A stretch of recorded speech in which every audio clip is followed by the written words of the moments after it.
for sure. I have a whole blog on that topic of being a box checker, right? And not necessarily like equating your worth to something outside of yourself. And I really do think that that's enforced in our society, in our world. And I learned that, I think, in the biggest way when I became a mother, because I went from, again, that high achiever. Oh, well, you have a great degree and a great job and a good income and all these things, but then when you take a step back and choose to focus on maybe your mental, emotional, spiritual, physical health, your family, your home, like caregiving duties, what happens? We don't advance in the workplace. We lose money. It's harder to get back into the workforce as a woman. We're not paid appropriately. We don't reach leadership positions, and we're basically told, like, you don't count.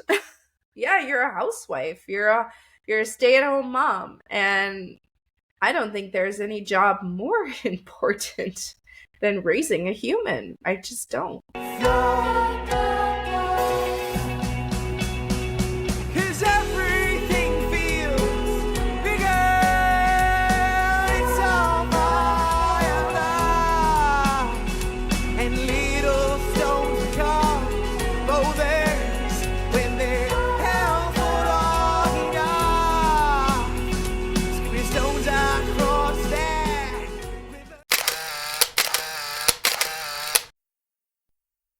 Good morning, good afternoon, good evening, everyone. You are listening to Don't Be Afraid to Talk podcast with James. I believe if we are going to affect change, we must go back to the basic, which for me, in essence, is conversations. Talking and listening is key for growth, and I hope our stories will bring us together and we can draw inspiration from each other. Conversation will include topics such as mental and physical health, trauma and its effect, suicidal thoughts, recovery, and well-being. We will continue to raise awareness and offer a different perspective, a mindset or an idea that could inspire you to take charge of your well-being and to grow as a human being. Thank you for joining us today. Today I'm with Melissa, who's from Winnipeg in Canada. Melissa is a personal development and life coach, and today we're going to be talking about motherhood, anxiety and panic attacks. If you're listening, have an open mind, and we hope you can learn something from this episode. Melissa, how are you? I'm great. How are you? Good. I'm good now. Can you just tell us a little bit about yourself, please? Yeah, absolutely. So you nailed it. I'm from Winnipeg, Canada, which before we started recording, I was saying is right in the middle. We're called the heart of Canada. So that's where you can find me. I live in the country with my husband and 2 kids. My kids are 4 and 6. I was a very kind of traditional girl to start, in the sense that I, pursued higher education. I was really driven in my career. I did all these, I was very independent, did all these things for myself. Did get partnered up and have a baby, and my whole life changed. And we're going to dig into a lot of that stuff today. But I think it's really become my passion, my focus, my mission in the last 5 years to have conversations about the reality of motherhood and what's valued in our society in terms of how we contribute to society in a caregiving role, and how that change really fundamentally affects you on an individual level. And like how we touched on core values already before we're even recording anything, and just how it's a shift in everything you've ever known, I think. Yeah. And I'm really excited to talk about this because I feel like in my experience, I've lived through all the good, bad, and ugly of this, and really created a business out of that. So yeah, I'm excited to talk more. Brilliant. Before we get going, we're going to play a quick game called 1 for 1. I'll give you a word, and you say the first word that comes to your mind. Okay. Yeah, so the first one is palm trees. Vacation. Brunch. Ooh, fun. Passion fruit. Pink. Rainbow. Happy. And this last one is surfing. Ooh, passion. Did you use the surf before? I love surfing, yeah. Yeah. Strangely, living in the center of Canada, I will surf on any vacation I go on. So clearly you're in there with the palm trees, surfing, passion fruit. I love Yeah. to surf, but I also, I'm a paddleboarder here in Winnipeg. So we have a cottage and a lake. We have amazing lakes here. And so I love to paddleboard. Paddleboard, is that, sorry, Mm-hmm. what's that one again? I don't know. It's a stand-up paddleboard. So it's like standing on a surfboard with a paddle and just kind of, you're not like riding waves necessarily, but you're paddling along. Mm-hmm. Yeah, that's what I It's thought. like a bridge between a canoe and a kayak and a surfboard. It's like a new sport. Yeah. I was like, okay. Fantastic. Yeah, surfboard, geez, I don't know. I just see people do it and I'm like, yeah, that's a skill. I just want to be able to do it, but I don't want to learn how to do it. You just need to try. Jump Yeah. in. Get wet. Yes, let's get going in our conversation. Sure. Can you just tell us a little bit about growing up? I like to talk about people's childhood. Yeah. Just anything about my yeah, childhood? so how was childhood?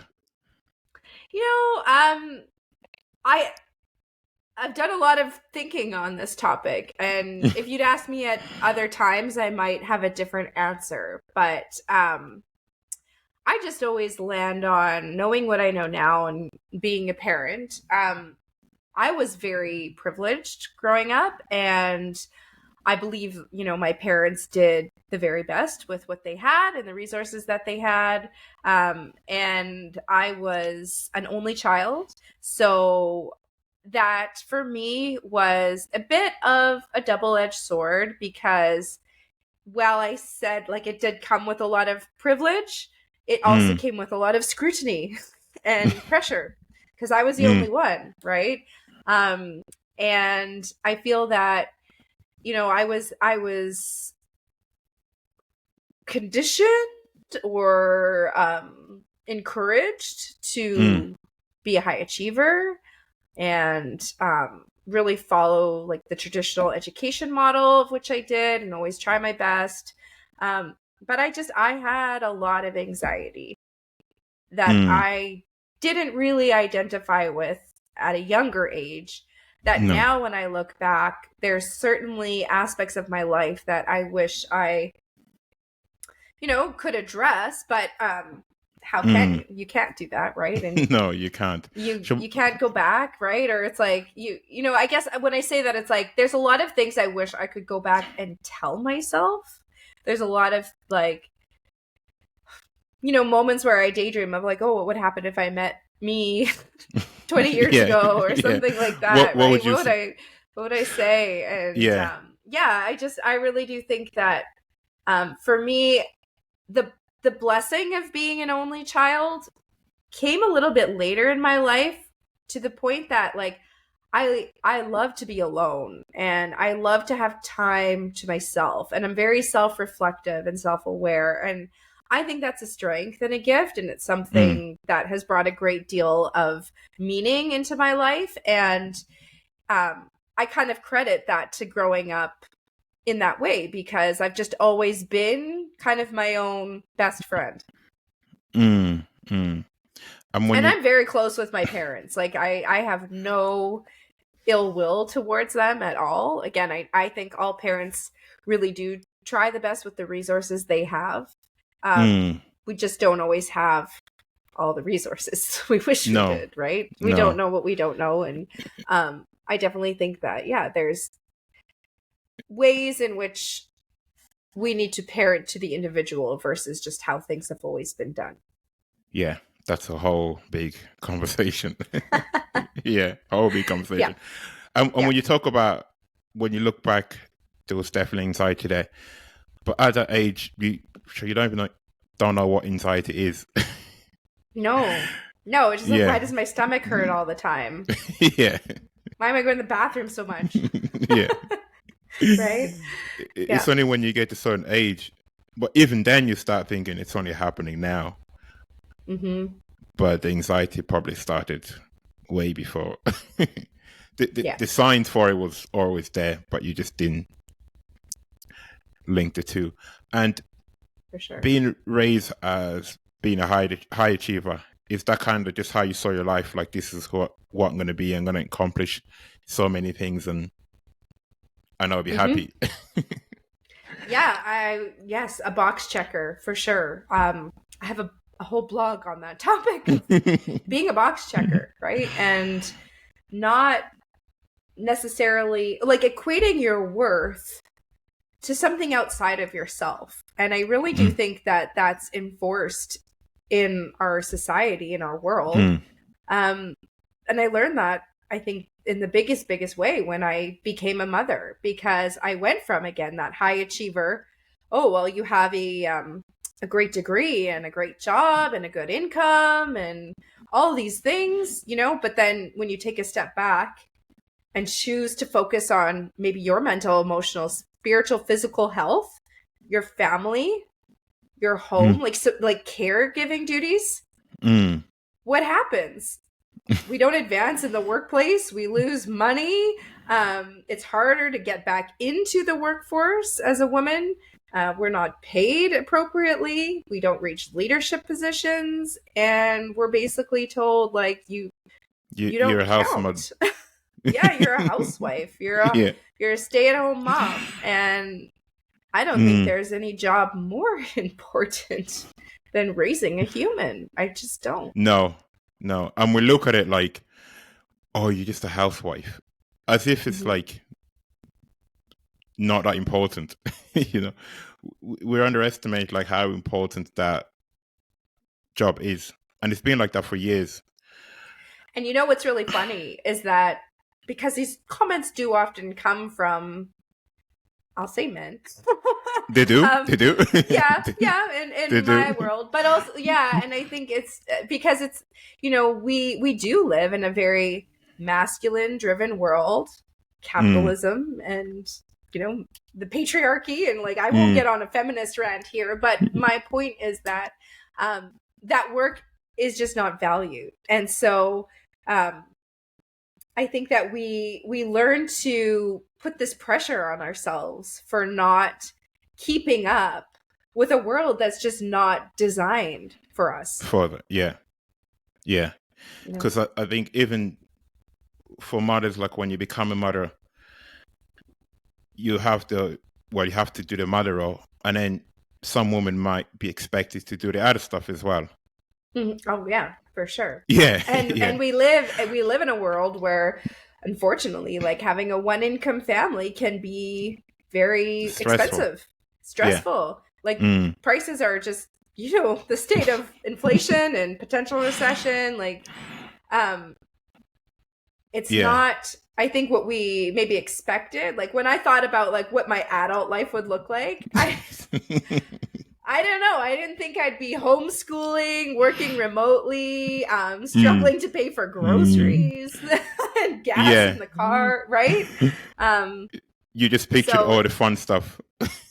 right, Yeah. exactly. Yeah, it's just I just don't think it's something that many of us anticipated, and then you get thrown into it. And not only as a parent are you trying to, learn this new kid, but you have to learn yourself basically. And in my case, it was, I had really identified with this ambition and, Mm, the external validation. And when I didn't have that anymore, and I really was, and due to like a lot of different circumstances that happened to me over the last 5 years in terms of health issues or family stuff, you have to make a choice sometimes. And you can be time strapped driving to mm, your corporate job and not mm. getting home to see your kids, or you could maybe be financially strapped because you choose to be at home with your kids, but that also then takes out your opportunity to create income. Mm, mm. And So it's a lot of pressure, I feel like, for women like me in particular, I think who, to be honest, like I was the breadwinner of our couple, before we had kids. And then now my husband has surpassed me in great deal. But I guess what I'm just saying, like, I think for women who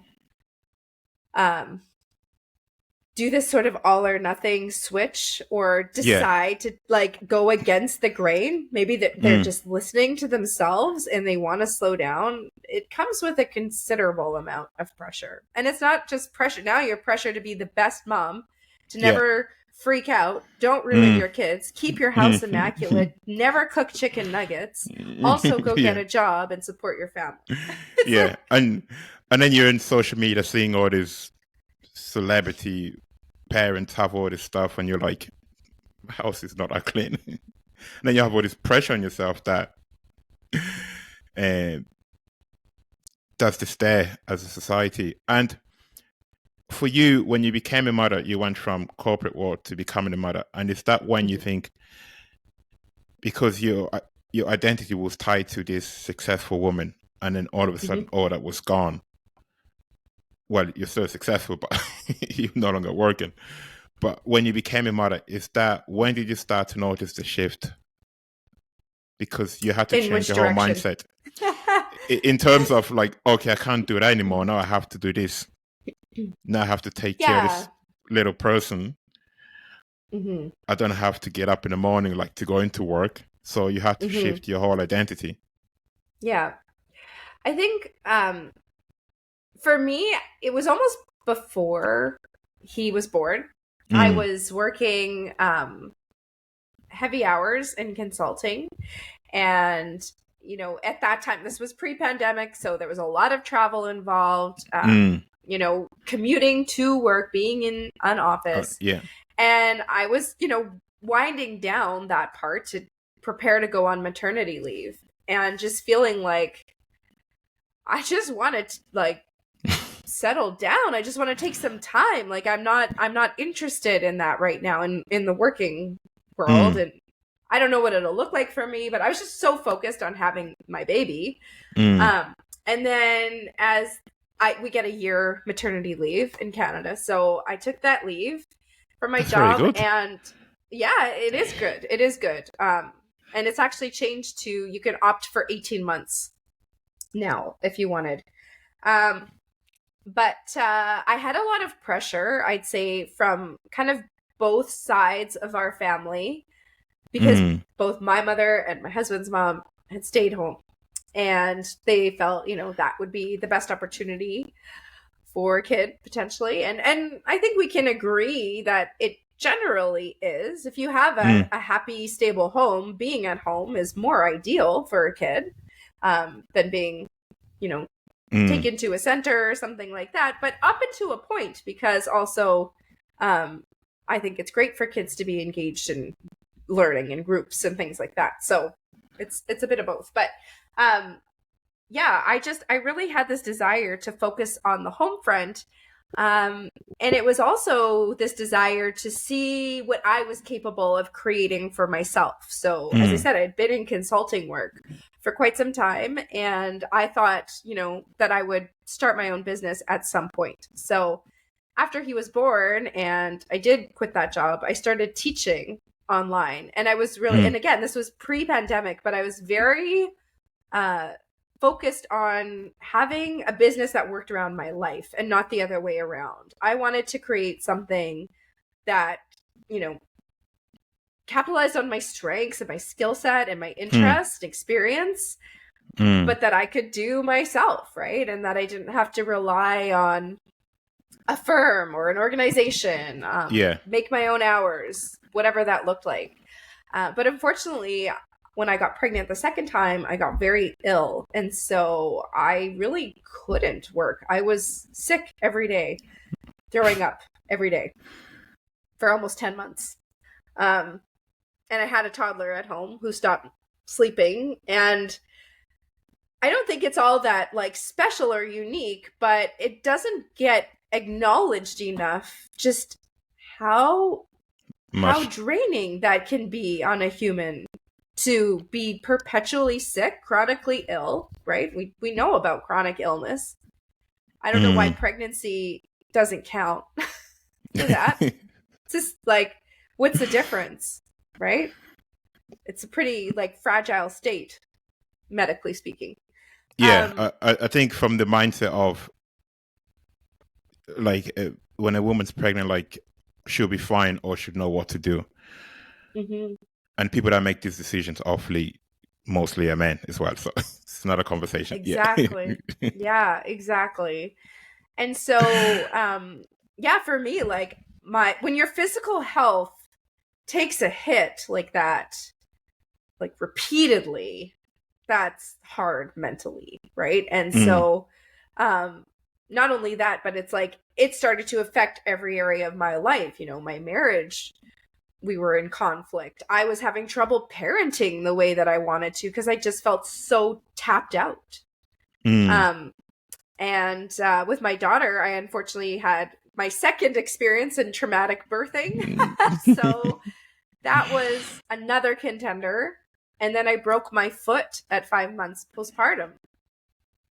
So I had just all of these kind of physical things thrown at me that I could never have prepared for. And at the time that we're recording this, it's kind of funny because I've torn my ACL recently. So I was on crutches for a month this summer. I may need surgery. We're working towards that right now, but I'm rehabbing this major injury. Actually, I have 2 tears in my knee. And it's very interesting to me that I keep getting these lessons dealt to me, like how to really like give up almost an aspect of your health and wellness and how to still try to survive and thrive in spite of it, right? So that's what keeps life interesting. Yeah, that's the point, right? It's like, but it's like pick your mission. We all have one. We all have one. We all have a curriculum, I say, that we have to go through. Yeah. And after your second birth, is that when your anxiety started getting bad? Yeah. So I had, with my first baby, I had definitely anxious periods. He was colicky. It was really a tough adjustment at first. But breastfeeding was going well with us for the most part, and like that wasn't so much of concern. So I for the most part felt not too bad with him.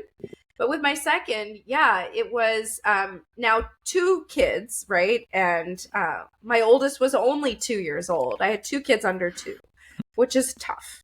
And I breastfeeding was not going well in that case with her, and I think my emotional state affected that as well.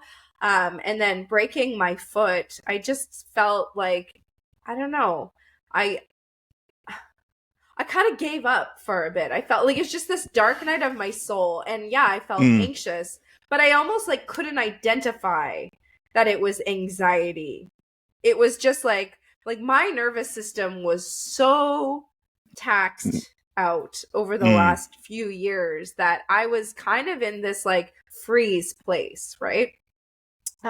Assuming you know about like the nervous system and the different levels of it, right? And so you're just stuck in one state and you just couldn't get out of it. Right. And there's fight or flight, there's freeze, there's also fawning, which is like people pleasing. Because our nervous systems, we can feel unsafe in relationship, right? And so we have to adapt these behaviors in order to feel more secure. And so for me, I was in this like free state where it's like I was immobilized, like I was just like, I don't know, just apathetic, like just like I'm just not.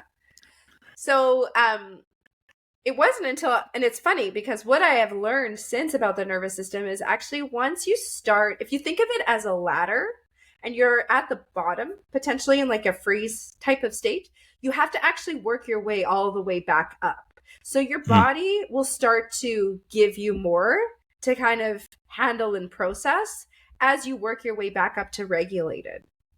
So that's why on a healing journey, you can often feel like you're not progressing or getting better sometimes because, but you actually are.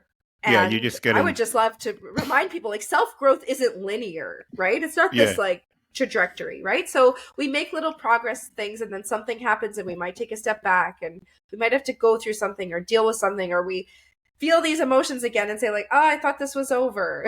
It's coming back again, I thought right? I dealt with that. Yeah. I thought I dealt with that. And so, yeah, I think that for me, what started to happen was once my foot healed, and it was like kind of this first little piece of healing started or initiated, my body started giving me more stuff to deal with. And that's actually where I shifted into feeling anxious. I would say it was more like after the fact. And so I started experiencing like heart palpitations and tingling sensations and just racing thoughts for, you know, a while before I had the panic attack that kind of set everything else in motion.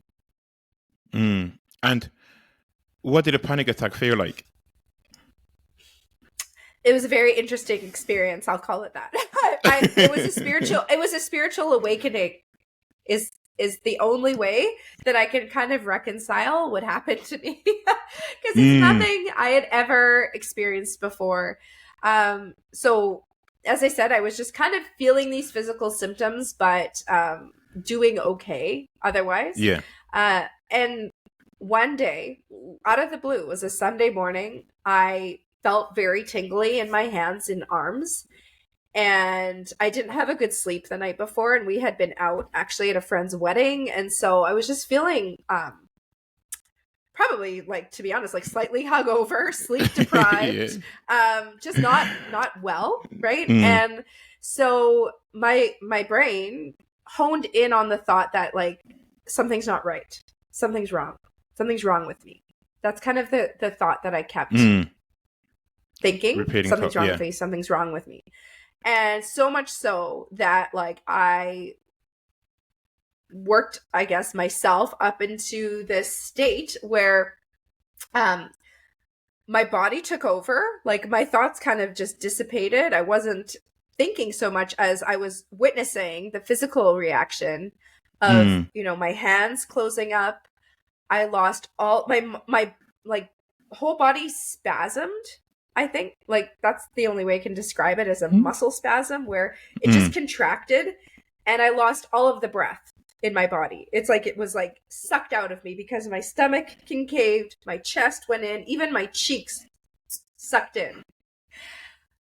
And I thought I was dying. I made my husband phone 911. Like it's literally nothing like that has ever happened to me. And the operator on 911 did kind of get me breathing again, but she said she'd send paramedics to take my vitals and check me out. And like, we have no idea what this is or what's going on. And the paramedic that came to my house, he looked around my bedroom and he said, oh, this looks a lot like my house. My wife had a baby 6 months ago. And he could see, you know, like the baby monitor and the books and just kind of the disarray and like, you know, she's struggling. And he says, he looked at me and he's like, this is, you know, panic. And we see this all the time. And I thought, well, that's not good. Yeah. That's not right. Should we not do something about there. it? Yeah. Like, how can this be normal? So in one way, it was kind of validating. Like, I'm not crazy. I'm not, you know, not going to die, but there's nothing wrong with me. There's nothing wrong with me. But then on the other hand, I was like, what the hell is wrong with this world that, you know, seemingly panic normal, attacks, whatever that means, but like regular people are just in the throes of this emotional chaos. What's wrong with society? That this is where we are at. So I have great gratitude for that experience. I have a deep reverence for it. Again, I feel like it was a spiritual intervention. Like, wake up. Wake up and start talking. Yeah, some people say like when something like that happened, like a panic attack, it's like your body telling you stop whatever it is you're doing. Like something has to change.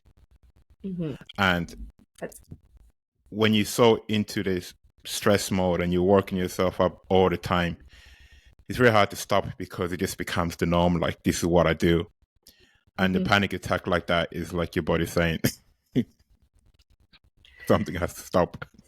Something Yeah. has to stop. Yeah. And, you know, I just can't get behind that way of describing our behavior as like, this is who I am. This is who I've always been, or we've always done it this way. Again, it's like whether you're a parent or an organization or an individual, like you have to be open to seeing it in a new way or trying something different. And recognizing when something's not working. Yeah. It's the recognition part that's difficult. Yeah. Right. We don't because that requires you to stop, and overworking is another thing that we've made normal. Yeah. And it might mean that you have to be honest with yourself, and a lot of us don't want to do that. No, we don't want to do that. to say what's not working. Like, let me speak that truth now. Like, why am I truly miserable? That's a hard place to put somebody in if they're not willing to go there. No, you can't take people there, honest. They're ready. Right. And after your panic attack, is that when you kind of woke up and realized like something has to change here, that I have to take a step back on whatever it is you're doing at the time? Yeah. Oh, yeah. For me, it was, I need to speak out about this. For me, it was that whole idea again of like, this is normal. This happens all the time. And, you know, I'd had enough conversations with newer moms at this point to know that I wasn't the only one struggling. But I didn't kind of realize what a turn that would take or create for me, or just how that would set the course for what I was going to do for the next few years. Yeah. As well as that, so you have this realization something has to change, but your mind is used to a different Melissa. So did you find that challenging? Well, I can't say I did it by myself. I had help of cognitive behavioral therapy, a great therapist. I went through birth trauma healing. I went through shamanic healing, Reiki. Like I went down any avenue I could to heal myself. Like nothing was off the table. I really got into meditation and back into yoga, but more specifically Kundalini yoga. And I just started letting my soul whispers or desires, nudges, lead the way. Like if I was interested in something, I'd kind of pursue that. Yeah. And it just started like taking me out of that place and creating momentum and opportunity that was aligned with what I wanted to, like the message I wanted to share and just the kind of work I wanted to create and birth into the world. And in relation to things like mom guilt, did you have a lot of that?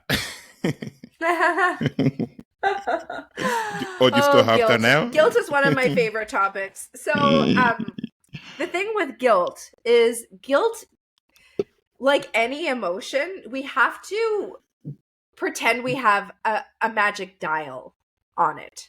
Because would you ever want to completely eradicate guilt?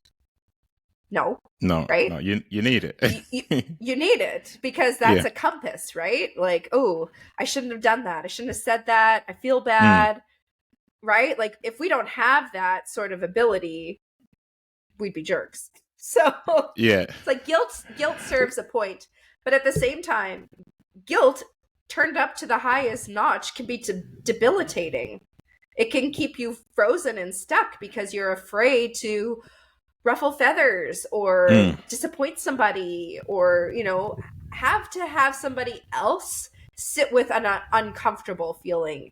And I think the thing with guilt is a lot of the times it's us actually absorbing another person's discomfort.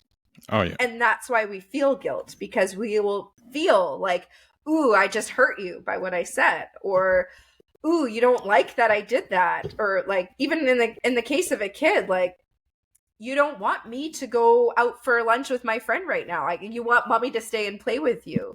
But like, what good would it do my mental health to be living in that constant guilt stage? You have to be able to turn it up and down on the dial. And so I could feel really guilty if I had gone out for lunch with a friend every day that week, but also knowing that's the only lunch date I have that week, I can turn my guilt down on it, right?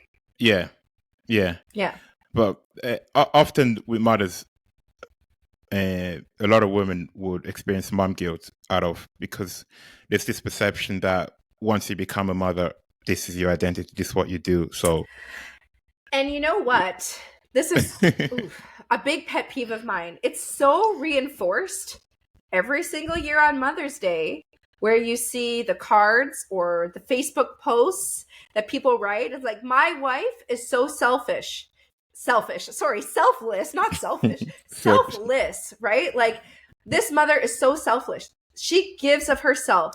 She always puts others before her, you know? And it's like this overextension creates a martyr. And is that what we want out of our mothers, out of motherhood? Like, that you have to die for your child, like at the expense of yourself. You have to give up everything and put yourself last consistently to be a good mother. Is that what a good mother is? That's a recipe for a burned out mother who ends up yelling at her kids and causing more strife because she's not fulfilled. It's a recipe for disaster. And that's where I think a lot of women have ended up. Because I think, sorry. Yeah, sorry. And with that guilt also comes comparison. So you're always looking at what other mothers are doing. And you, like, if say one mother is kind of, well, has a child and still having her life, you start judging yourself.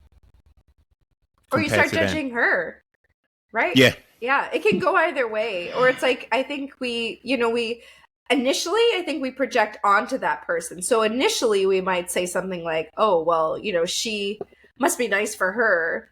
She doesn't put her kids first the way I do. She must not care about her family. Like, I just think that's more of the tendency to, like, judge that other person. But in reality, that judgment's reflecting back on you. And you're saying, like, I think with comparison, we need to say, like, I'm seeing something that woman has that I desire. And that's okay. Like, two things can be true. We can like our life and we can want more of something. Right? And so when we compare, I think that it's kind of missing the point. If you're comparing yourself to someone, instead of casting judgment or some sort of like qualifier over who they are, maybe ask yourself if it's actually something that you're lacking and you're projecting that onto them. Right? Often that's what we do. Yeah. Because it's easier to, instead of asking myself, like, what am I liking? It's easier for me to point the finger. Yeah. Absolutely. Yeah. And what are some of the motherhood challenges that you have? Well, I was actually just going to say something in addition to that is I think that a lot of time we just want to blame something, right? So we can blame our lack of sleep. We can blame our kids. We can blame our partner. We can blame all the circumstances. But we also have to look at the root, right? And we have to... That's a big hole really to get into. Get honest. Yeah. And know that, like, you're the only one ultimately responsible for your own happiness. And nothing in this life is guaranteed and is safe and secure. And, like, things can be lost or taken away at any point. And so I just feel like if you're not actively taking responsibility for living as your best self, creating your best life, regardless of the circumstances, you won't be happy. You won't find that fulfillment, right? And then what happens is then we make our children our happiness. Yeah, absolutely. Outside of ourselves. Yeah. And that's a lot of pressure on a child. Oh, it is. It is. But it's one of those things the child doesn't know that, obviously, until it gets older. Mm-hmm. Yeah, Right. yeah. And Then that's it's where therapy comes in, right? yeah, It's like, yeah. yeah. Then it's Would it be adult. nice to circumvent that process? Then Mm-hmm. it's adult self. We have to try and understand why it feels certain ways, and yeah, yeah, Mm-hmm. definitely. Which I think will always be part of being human, right? Mm. Parents will, we Oh will yeah. make mistakes. Absolutely. You're Mm. learning and growing alongside. Like, I've never been a mother before. And it's honestly, it's like every year with my son, who's the oldest, every year he gets older, it's like I'm like new again because I've never Yeah. been a mother to a 6-year-old, to a 7, to an 8, to now an 18-year-old one day, right? So it's like Mm. you're constantly learning. It's Yeah. constant growth. That can also be very tiring. And no one's teaching you this. Like, no one's teaching you Yeah. how to raise kids. Like, you're just learning on a job. Pretty well, not a job, but Right. yeah, you're learning as the days come by. So Right. And yeah. for high achieving women, that is, I think, where the guilt comes in Mm. because they have this superwoman, and I have it too, or working on it, superwoman mentality. It's difficult to ask for help or support. Mm. You feel shame around that potentially. And just the kind of inequality that we face in terms of roles still. Mm. Yeah, it's a lot.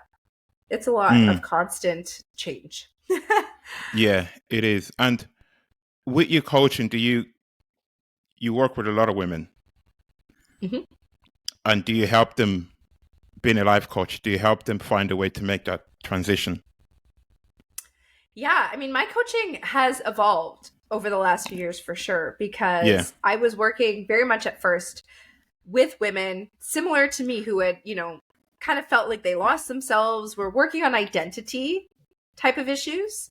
And now it's changed to more, I call it self-leadership because at the Mm. core, self-leadership, whether you're running a house, a family, an organization, a business, the skills boil down to the same core pieces, right? Wherever Yeah. you go, there you are. And so Yeah. that's True. really my sweet spot of working with women now is on their self-leadership skills and how they are again embodying their best self in their life, in their work, and how they relate to others, and how they take care of themselves, the way they think Mm. about themselves, perception, judgment. It's all part of the work that I do now. Mm. And what some of the things people struggle with the most? I think knowing where to focus as a whole, because when you have a full life, Mm. it can feel so overwhelming, right? Or you can feel like you're doing everything but nothing really well, right? Yeah. And so I think a lot of people struggle with where to actually put their energy and attention. And something that I've really loved working with women on recently is cycle syncing and starting to understand and tap into their own body and their own cycle and giving themselves permission to focus on what they need to during those specific times because it will be different and it will fluctuate. And I think again part of our problems in the world are that like we are, and a lot of times women trying to keep up with again a man's world based on a man's body, right, based on male lifestyle habits. Mm. And we don't operate the same way. We operate on a 28-day cycle. Men reset every 24 hours. It's very Yeah. different. Our brains are different. Our hormones are different. And so I think that, when we can really start to understand where we need to place our energy and attention to give us these, like the feelings that we're craving. So whether that's to feel productive and successful, or maybe it's to feel rested and taken care of, Mm. we need to know how to do those things and how to make them happen for us so that we actually get the feelings we're craving, because our feelings really are what drive our behavior. And I talk a lot about manifesting and that process, and like the whole point of it is to tap into and create the feeling that you're desiring.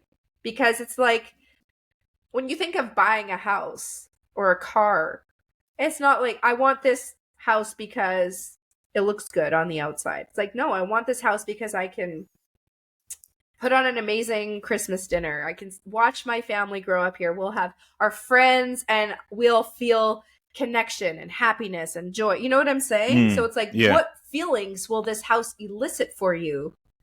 And then creating those feelings or creating opportunities for those feelings in your day, in your week, in your month, whatever.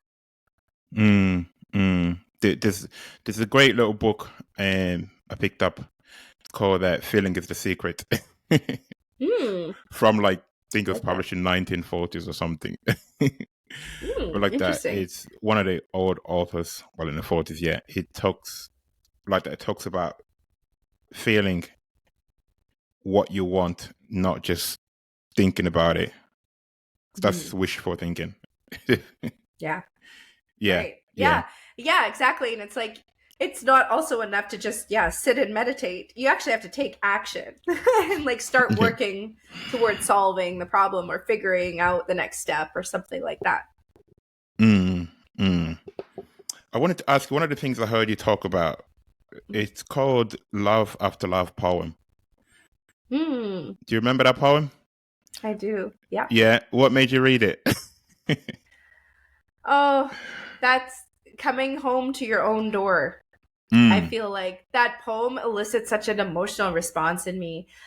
It was important to me at the time of this panic attack. Actually, that poem was in a book that my dad gave me maybe 10 years prior to that day.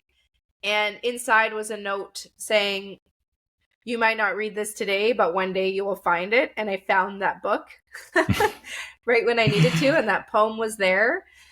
And the poem is about taking all the love notes off the mirror, like stripping away all the things that you thought you were attached to and seeing yourself and letting that be enough.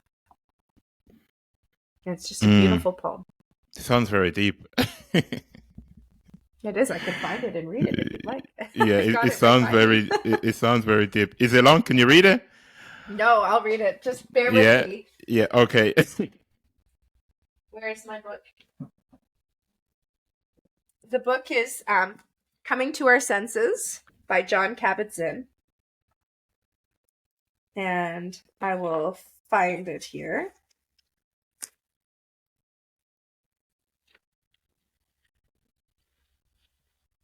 Bear with me, sorry. No worries. I don't have the page saved or anything, so... Okay, 403.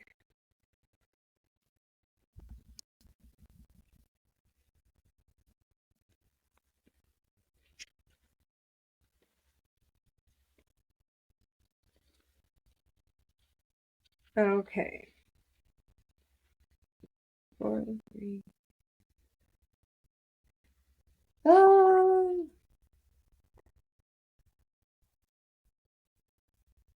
It's not actually on the page. They said it would be on. No. You can edit all this out, right? Yeah. This long 496. Like, there's 2 pages that they kind of reference it being on. Okay, I found it. Are you ready? Okay. Love After Love poem. Yes. By Derek Walcott. The time will come when with elation you will greet yourself arriving at your own door in your own mirror, and each will smile at the other's welcome and say, sit here, eat. You will love again the stranger who was yourself. Give wine, give bread, give back your heart to itself, to the stranger who has loved you all your life, whom you ignored for another who knows you by heart. Take down the love letters from the bookshelf, the photographs, the desperate notes. Peel your own image from the mirror. Sit, feast on your life.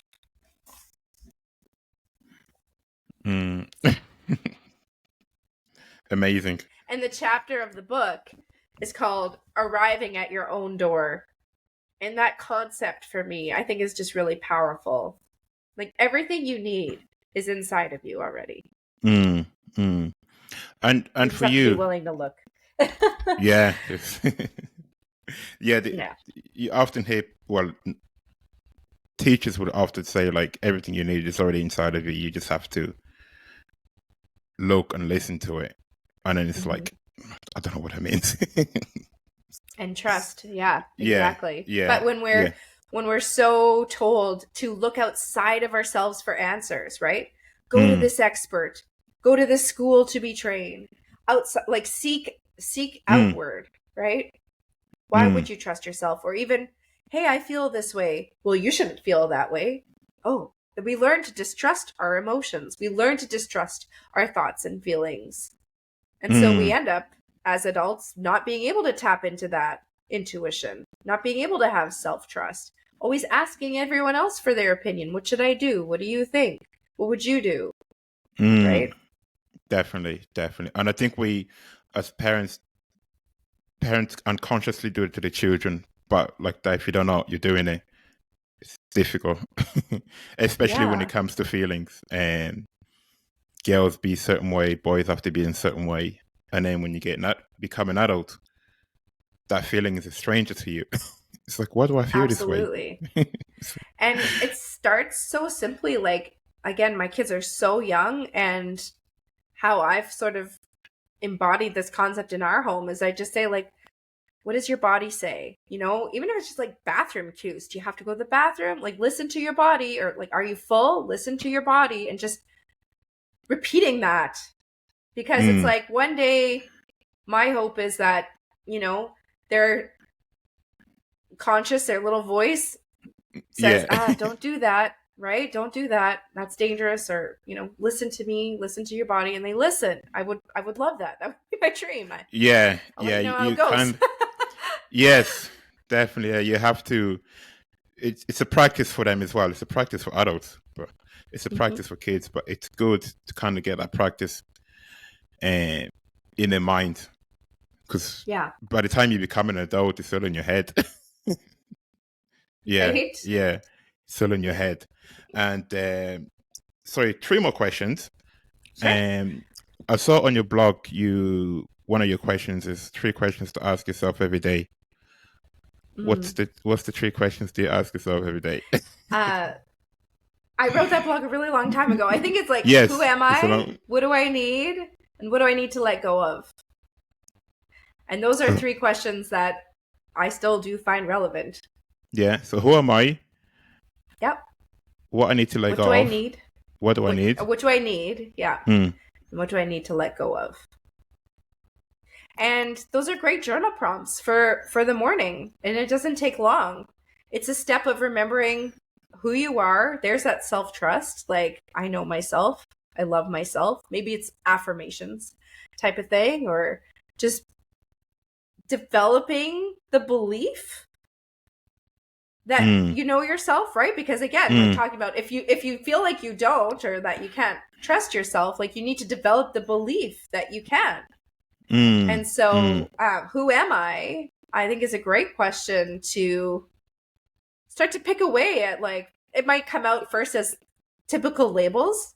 I'm a Yeah. mom, I'm a wife, I'm a daughter, I'm Hmm. a friend, I'm a consultant, you know, Yeah. I'm a Yeah. paddleboarder.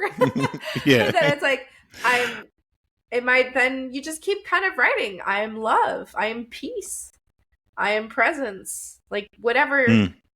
comes out. Yeah. And then what do I need on any given day? That's going to be a different answer, but it's Yeah. essential to ask yourself, and again, build self-trust. If you can ask yourself what you need and then follow through by giving it to yourself, like, trust builds Hmm. slowly.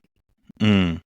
Hmm. And that And you also question. start to enforce that belief of, I'm worth it, I'm worth my own investment, whether it's time, energy, money.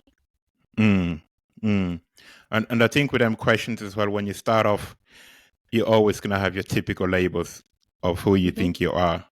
And if you keep doing it long enough, those answers will change. You'll get past the labels. Yeah, Yeah. yeah, you get past the labels, and that's when it's like, oh,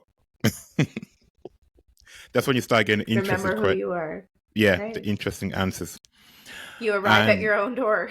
Yeah, definitely. It's like my mind's gone blank. Mm-hmm. I don't know who I am. And what makes you happy? Oh, summer, warm air, my kids, my husband, my family, being in nature, being in my Mm, house. I love my house because of the feelings it creates for me. yeah. And what's one thing you're proud of? Oh, I would say um, I'm proud of the self growth that I've done over the last 5 years. I'm proud of the choices I've made. And while they've gone against the grain or have been difficult or maybe weren't always the quote unquote right ones, they've Mm, kept me going down the path. And so I think I'm proud of the fact that I chose to be honest with myself. mm, totally, yeah. That's great. That's great. That's normally my last question, but I just remembered, sorry, one more question for you. Sure. Sure. So before you had children, your belief was you're a go-getter. Mm-hmm. And then, so that was your belief before you have children. And that was the external belief. Mm-hmm. So do you know what was deep down driving that belief? Um, I would I would say kind of internalized capitalism. No, for you, not society. Like Yeah, no, what was, yeah, internalized capitalism, like internalized validation or value based on output and production. okay. Yeah, Mm-hmm. yeah, okay, That brilliant. our worth is not equated to, again, labels, right? Our worth is so much more at just the most basic level. We are so worthy, but we take away our worthiness all the time based on how well we're doing in certain aspects of life. Mm, totally, totally. Thank you. Thank you. You're welcome. Thank you for having me. I've really Thank you. enjoyed this conversation.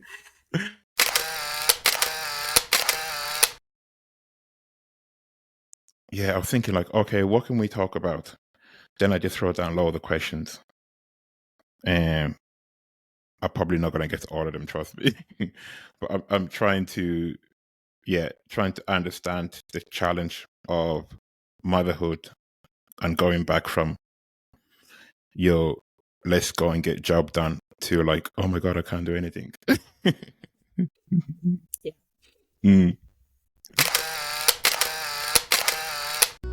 If you enjoyed today's episode, I would really appreciate it if you could leave a quick review on my Facebook page, Don't Be Afraid to Talk, or DM me on Instagram. The show notes will include all of the relevant links from today's episode. If you haven't already, please download, leave a rating, and share with your friends. You might just reach that person who needs to hear this message. Please be sure to subscribe so you don't miss any future episodes. I am James Lumumba, signing off with gratitude.